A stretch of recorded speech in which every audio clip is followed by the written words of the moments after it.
नमस्कार मंडळी, मन धागा धागा जोडते नवा या मालिकेच्या आजच्या भागात आज आपण बघणार आहोत. सार्थकने आनंदीच्या गालाला बेसनपीठ लावलेलं असतं, त्यामुळे आनंदी लाजत असते आणि मग आनंदी सार्थकला म्हणते की सर अहो उशीर होतोय. सार्थक म्हणतो की मग काय झालं. आनंदी म्हणते की सर अहो भात लावायचा आहे. तर सार्थक म्हणतो की अच्छा, म्हणजे मी हळद लावली म्हणून तुम्हाला भात लावायचा आहे का. तर आनंदी म्हणते की नाही सर, भात कुकरला लावायचा आहे, सगळ्यांना भूक लागली आहे ना. सार्थक म्हणतो की मग काय. आनंदी म्हणते की तांदूळ हवेत. मग सार्थक म्हणतो की घ्या की. आनंदीचा चेहरा बघून सार्थक हसायला लागतो आणि म्हणतो की थांबा मी काढून देतो. सार्थक तांदूळ काढायला जातो तर सर्व तांदूळ आनंदी आणि सार्थकच्या अंगावर पडतात. तर सार्थक आनंदीच्या केसांमधलं एक एक तांदूळ बाहेर काढत असतो आणि आनंदीला तो म्हणतो की मज्जा बाबा माझी, म्हणजे मगाशी हळद लागली आहे, आता अक्षता पडलाय, आता चला पंक्तीला वाढून येऊयात. मी आलोच भजी घेऊन, तुम्ही व्हा पुढे. तर आनंदी मात्र खूप लाजते आणि पुढे निघून जाते. सार्थक मात्र मागे खूप हसत असतो आणि स्वतःच्याच हाताने अक्षता टाकून देवाला थँक्यू म्हणत असतो. आणि त्यावेळी सुधाचा फोन देखील सार्थकला येत असतो, परंतु सार्थकचा फोन सायलेंट असल्यामुळे त्याला काही फोन आलेला समजत नाही. तर सुधा मात्र इकडे खूप टेन्शनमध्ये असते की सार्थक माझा फोन का घेत नाही आहे, सार्थक कुठल्या अडचणीत तर नाही आहे ना, असं म्हणून आता कसलाही विचार न करता सुधा ही घराबाहेर पडलेली असते.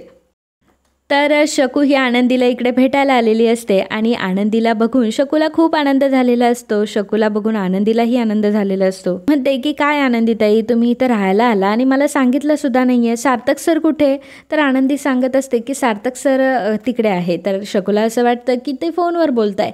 लीना म्हणते की नाही ग, फोनवर नाही बोलत आहे, तुला माहिती आहे का, आपले सार्थक सर आणि आनंदी मॅडम मिळून किचनमध्ये भजी तळत होत. तर शकू म्हणते की अरे बापरे, आणि काय ग आनंदीताई, तुझ्या गालाला हळद लागली आहे, तुझ्या डोक्यामध्ये अक्षता पडल्या आहेत, नक्की किचनमध्ये काय तुम्ही परत वगैरे लग्न केलं की काय.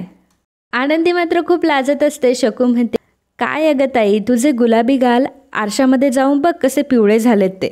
आणि मग आनंदी आरशामध्ये बघण्यासाठी जाते तर सार्थक तिच्या मागे उभा असतो आणि तरीसुद्धा तो आनंदीला इशारे करत असतो. आनंदी मात्र फार लाजत असते.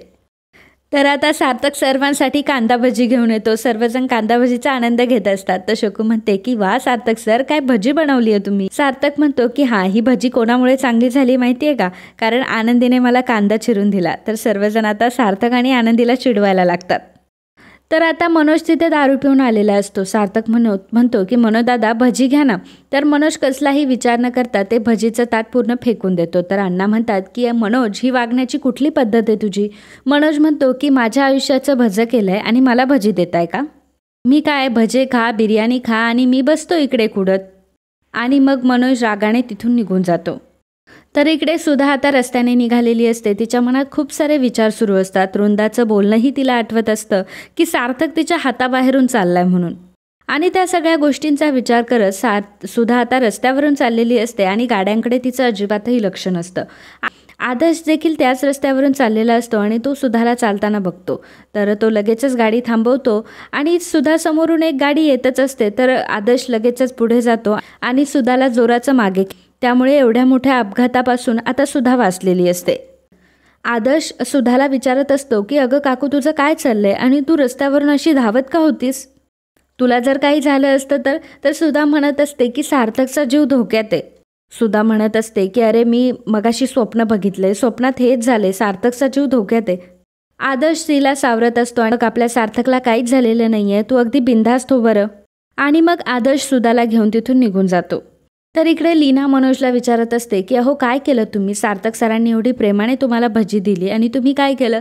मनोज म्हणतो की मग मी कुठे काय केलं, प्रेमाने तर उधळून टाकली मी. लीना म्हणत असते की अहो 4-5 दिवसच तर ते इथे राहायला आलेत. तर मनोज म्हणत असतो की 4-5 दिवस काय, 4-5 मिनिटसुद्धा त्या माणसाला मी इथे सहन करू शकत नाही. लीना म्हणत असते की अहो त्यांना आपली किती काळजी आहे. मनोज म्हणतो की कसली काळजी आणि कसलं काय.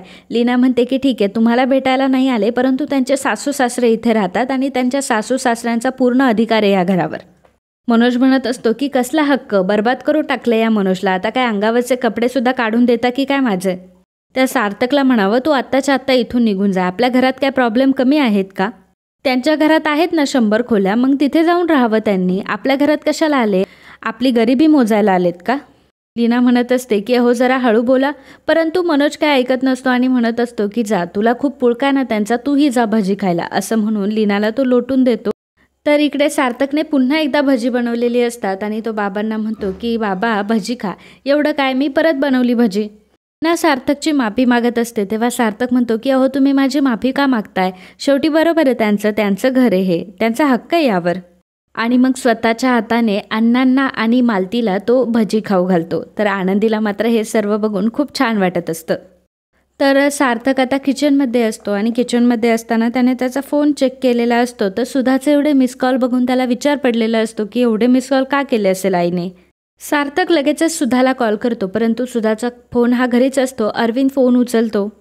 सार्थक अरविंदला विचारतो की तिकडे सर्व काही ठीक आहे ना. अरविंद म्हणतो की हो, इकडे तर सर्व काही ठीक आहे. सार्थक विचारतो की आई कुठे, आई काय करते. तर अरविंद सांगतो की ती घरामध्ये नाही आहे, ती आली की मग मी तुला सांगतो. आणि असं बोलून अरविंद फोन ठेवतो. तर तितक्यातच आदर्श हा सुधाला घेऊन तिथे आलेला असतो. अरविंद सुधाला विचारतो की काय ग, कुठे होतीस तू, आता सार्थकचा फोन आला होता. सुधा म्हणते की मग काय झालं. तर अरविंद म्हणतो की जेव्हा तू त्याला फोन करत होतीस ना तेव्हा त्याचा फोन सायलेंटवर होता हे सांगत होता तो. मला तो विचारत होता की आई इतक्या वेळा का कॉल करतीये, काही झालंय का तिकडे. मी त्याला सांगितलं की काळजी करू नको, सगळं काही ठीक आहे इकडे. तर आदर्श सुधाला म्हणत असतो की बघ तू उगाचच टेन्शन घेत होती. सुधा म्हणते की हो ना, मला टेन्शन तर येणारच ना. वृंदासुद्धा हेच म्हणत होती की ते आनंदीचा भाऊ. म्हणतात सुधा थांबते. तर आदर्श म्हणतो की कोण बोलत होती, म्हणजे आई. याचा अर्थ आईने तुला मुद्दाम घाबरवलं की सार्थक आता त्याच्या माहेरी राहायला गेलाय म्हटल्यावर त्याचं काही खरं नाही. तर आता आईचं काय करतो ना ते मी बघतोच, असं म्हणून आदर्श आता तिथून निघून जातो. तर इकडे जेवायला ताटं घेतलेली असतात. सार्थक अजून काय आलेला नसतो. आनंदी अण्णांना अहो अण्णा, सार्थक सरांना तर डायनिंग टेबलवर बसून जेवायची सवय, खाली त्यांना जेवता नाही येणार. अण्णा म्हणतात की हो बरोबर आहे तुझं, आपण त्यांना खाली कसं काय बसवणार ना. आपण एक काम करूया, अडगळीच्या खोलीत एक खुर्ची आहे ती लावूयात आणि घोरपडे वहिनींकडून स्टूल आणूयात. तर शकू म्हणते की मग मी घेऊन येते. अण्णा म्हणतात की नाही तू बस, मी घेऊन येतो. आदर्श वृंदाला इकडे जाब विचारत असतो की आता आनंदीच्या आयुष्यात तर तू ढवळाढवळ करत होती, परंतु आता सुधा काकूला का तू त्रास देतीयस, तिच्या मनात कशाला तू नको नको ते भरवतीयस. वृंदा म्हणते की काहीही बोलू नकोस. आदर्श म्हणतो की खरं तेच बोलतोय. आता तू सुधा काकूला एवढं घाबरवलं की आनंदीच्या घरी सार्थकच्या जीवाला धोका आहे म्हणून ती एवढी घाबरली की रस्त्यावर पळत सुटली होती. येणाऱ्या जाणाऱ्या गाड्यांकडे सुद्धा लक्ष नव्हतं तिचं. नशीब की मी तिथे गेलो आणि तिला वाचवलं, नाहीतर तिचं आज काय झालं असतं. कृपा आई, पण तुला विनंती करतोय की तिच्या मनामध्ये असं काही भलतंसलतं भरवू नकोस. आधीच तिचं मन थाऱ्यावर नाही, त्यात अजून तू तेल ओतायचं काम नको करूस. यापुढे या घरामध्ये मला तुझ्यामुळे कुठलेही प्रॉब्लेम नको आहेत. एवढं बोलून आदर्श तिथून निघून जातो. तर वृंदा मागे विचार करत असते की याचा अर्थ सुद्धा सार्थकला बघायला गेली होती. आणि मित्रांनो, आजचा हा भाग इथेच संपतो. पुढील भागात आपल्याला पाहायला मिळणार आहे आनंदी आणि सार्थक दोघंही बेडवर आलेले असतात आणि एकच बेड असल्यामुळे झोपायचा कुठे हा मोठा प्रश्न पडलेला असतो. आनंदी सार्थकला विचारते की आता काय करायचं. सार्थक म्हणतो की काय करायचं म्हणजे आता सगळ्यांना कळेलच ना की आपण नवरा बायकोसारखं राहत नाहीये. पण तुम्ही काळजी करू नका, मला एक आयडिया सुचली. आता सार्थकची आयडिया नक्की काय आहे हे बघणं खरंच खूप इंटरेस्टिंग असणार आहे. त्यामुळे ते बघण्यासाठी आपल्या चॅनलला सबस्क्राईब आणि व्हिडिओ जर आवडला असेल तर व्हिडिओला लाईक आणि कमेंट करायला अजिबात विसरू नका. धन्यवाद.